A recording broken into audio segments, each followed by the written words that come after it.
Welcome back, everybody, to the Hour of Power radio show. I just want to remind you all that we want to know that you're out there, whether you're listening to us live or listening to us on Ustream or YouTube. Send us an email to hourofpowershow@gmail.com. Send us your questions. We will definitely answer. I mean, we can answer sports questions. We can answer drinking questions. We can answer relationship questions. Well, some of us can. And and so send us in your questions. Let us know what you're thinking. Also, you can find us on Twitter at Hour of Power Show. You can find us on Facebook, Hour of Power Radio Show on Facebook. Friend us. When we get up to 500 listeners, well, we're going to take more than one shot. He is most likely going to beer bong thing of Jack No, Daniels. we agreed on the Chippendales. I did that. Okay, I thought we were going to vote. Chippendales and/or let's get close to 500 before we go. Can we get above 100 before we even start talking about this? But one way or the other, more people will join us if they think we're a bunch of high. More people will join us if they think you're going to beer bong Jack Daniels. So tell all your friends, let them know, and it'll be awesome. So is that every way to get in touch with us? I think so. I think so. There's a Ustream chat that's working for some of us, but not all. You can get us on Facebook and maybe smoke signals. If we can open up the I think we should also give out Matthew's phone number. Okay. It is 867-5309. All right, let's get into Would You Rathers. Let's get into Would You Rathers. This is a new segment we came up with a few months ago. We've really enjoyed it. We think other people have enjoyed it. So let's go for it. All right. Would you rather have an excellent relationship but terrible sex, or a terrible relationship with excellent sex? All right. Why don't you start this one? What do you mean by terrible sex? I mean, like, Really is bad? she just and bad? Like, can you never get off, or is it just like unenjoyable? That's what I would assume. When it says terrible sex, that'd just be like, maybe it takes extra long because you're really not, like, you know how sometimes you're with Maybe someone she's a super selfish hot? lover. Maybe. But, like, when you're super hot, you're, like, really into it, and you have to, like, start thinking about baseball or something. Let's say you have to start thinking about other women while you're doing it with her just to try to get off. I mean, that kind of terrible sex. Oh. Well, that just sounds like you're dating an ugly person. And/or the first person who I had sex with. Where you had to get yourself drunk? Yeah, definitely. That probably didn't help you get off. No, I'm just saying. It did not. It did not at all. So, yeah. That's what I think when I think of terrible sex. Luis, have you never heard of a selfish lover for a woman? You have to do all the work. That's what a selfish lover is. They don't do anything themselves. It's all about... They just lie there like a corpse. Yeah. And expect you to just do everything. Do me. No, yes, oh God. All right, going back to the question, Yeah. I think that given that sex is probably only, if you're lucky, 5% of your entire time spent in a relationship, that I'll go with the terrible sex, good conversation person. That's true. And you are very smart. You have one of those like big brains that all people It's a super brain. I got the super soldier serum in my brain. And by super serum he means beer and chips and Oh, I thought you said super semen. That too. That too. Maybe that's what it was. And but I actually would agree with you. And I know for like as we try to portray ourselves as like the guy's guy, a lot of people would think we would go the other way, but you can get by with terrible sex. I mean, you can think about other women. You can get Playboy. You can watch porn. I mean, you can still, let's just say, have your cake and eat it too, if you know what I'm saying. I mean, you're going to be fine, even if it is bad. But if it's someone that stimulates you and someone that makes you excited up here, maybe you can get yourself excited down here. Thank you for that. All right, let's move on to the next question before I throw up. Are you sure you don't want me to talk more about what's down here? I will smash this beer can into your head. Which one? Just make sure it's empty. Yeah. He doesn't want to run and get a towel again. All right, next one. All right. Would you rather die in a tornado or be burned alive? Tornado, easily. Because that'd be the funnest death ride ever. You'd be a spinning around, woo! I'm dead. Well, and then maybe you'll get like somewhere like very high up, and you'll get to fall, and You'll see a flying cow and stuff. They're like, Maybe you're like, oh, that's awesome.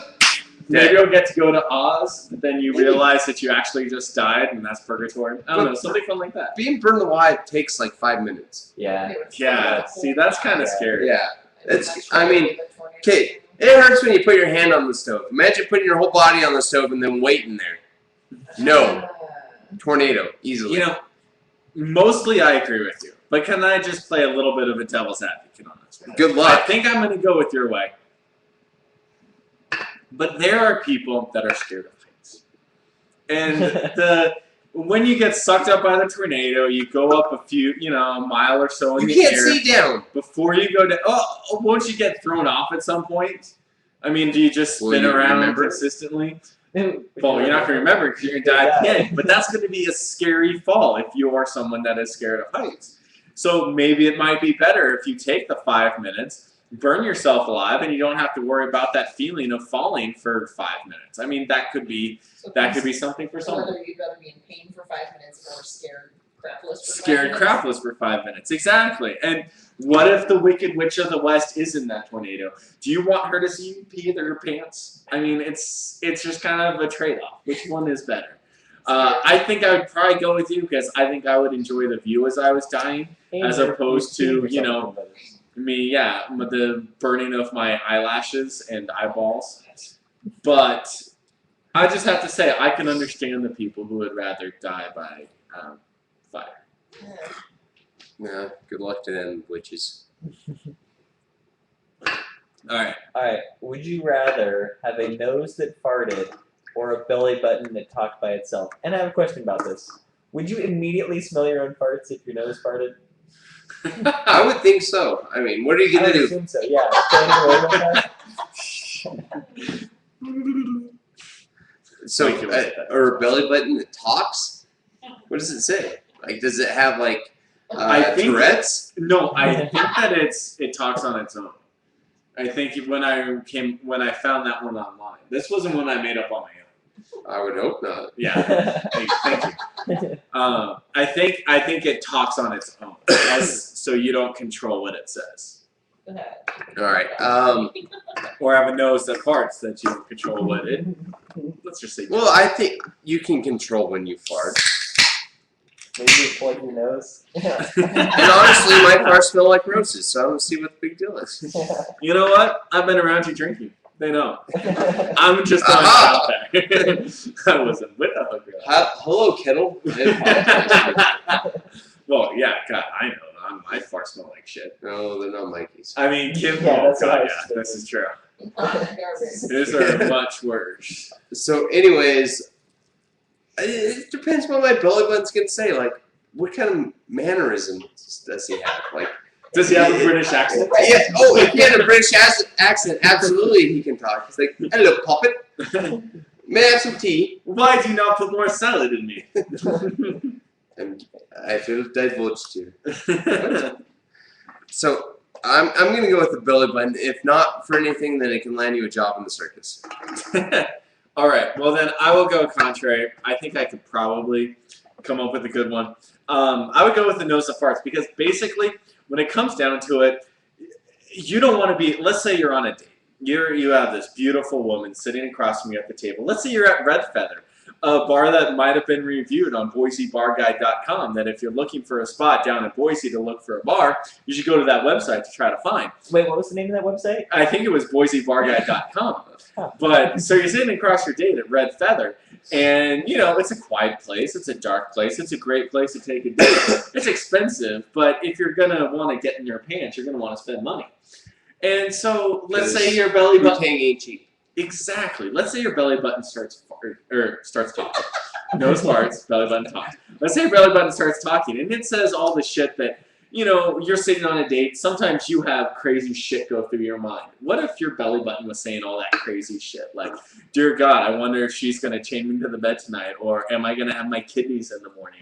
I wonder Or if she's wearing panties. I wonder if she's wearing panties. What kind are they? Are they basic Are they white some, cotton? are they some crazy kind I don't know about? Exactly. Are they edible? What if your belly button says that kind of stuff? But if your nose farts, it could smell. Excellent name is fun. Thank you very much. I'm actually kind of good at this.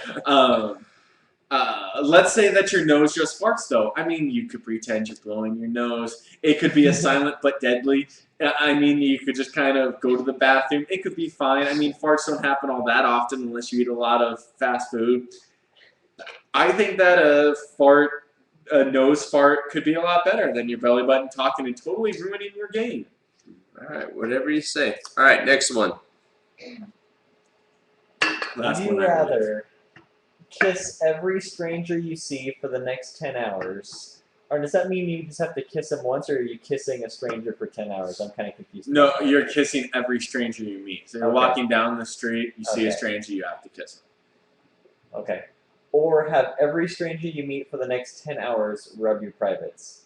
So every different stranger comes up to you, gives you a nice little rub, and moves on to the next one.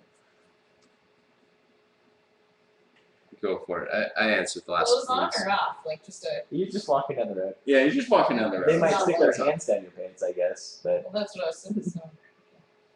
I don't know. I would be afraid of the hands on the genitals, even though that there is, probably jean or some other kind of pants in between it. I mean, let's say that there's not. I say you let's can go wear with a that there's condom if not. it makes you feel This better. is there's two different things. Let's say that you have to walk around pantsless and they get to rub your cock. Because I think that makes it a little bit more fair. And since I came up with the second one, I'm adjusting it.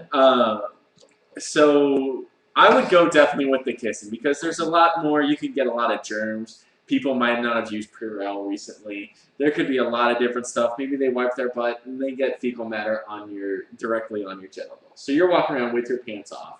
They have to rub your genitals. I'm gonna go with definitely kissing because you might get mouth herpes, but honestly, I think we all have mouth herpes. There is no Purell for mouth herpes. There isn't. No, none. Whatever. And you can't just add stipulations at the end of this thing. No, I'm gonna. I came up with the second part. The other one was so stupid. It was like, would you rather have every person kiss you for the next hour, or would you rather take a lick of candy for the next hour? I mean, seriously, it was that stupid. I had to come up with one that was better. And so rub your genitals, which You know what I was they can thinking do about. with my pants on. I will do that. I'd walk down the street. You can't get herpes from a hand rub. Well, yeah, but you can get other bad things. I mean, what if What, they just a pick their hard-on? nose? Funny. I like that. What if they just picked their nose and they got boogers on your It genitals? doesn't matter. I'm wearing jeans. Okay, you got a booger on your jeans. Yeah, what to do? I got booger pants. All right, fine. So obviously the one that I had to come up with is not the best one. It's okay. It's still fun. It was better, as I said, it was better than licking candy for 10 hours or Yeah. whatever the fuck else they came up with for that one. So, all right. Oh, you I can think get a it's about ringworm time. from a hand job, by the way. You got a ringworm from a hand job? Thank you, John the doctor. My Future. sister-in-law one time was worried that I had ringworm. I Probably didn't. did. Well, Yeah. except in my Debatable. pants. But, that's just because my sister-in-law saw me with my pants off. Nick says checkmate. Awesome. All right. We're going to take a quick commercial break. When we come back, we're going to finish off this show. We're going to get a winner from the Hot Girl Off. We're going to tell you what next week's Hot Girl Off is. We're going to put that one up as a poll online. And we're going to do Streak for the Cash, and maybe we'll make fun of each other a little bit more. We That's don't know. bound to happen. We'll see. I don't know just if we'll have stay around. time. I don't know if we'll have time. Maybe But we'll come get to back. Bed Bath & Beyond. All right, check this out.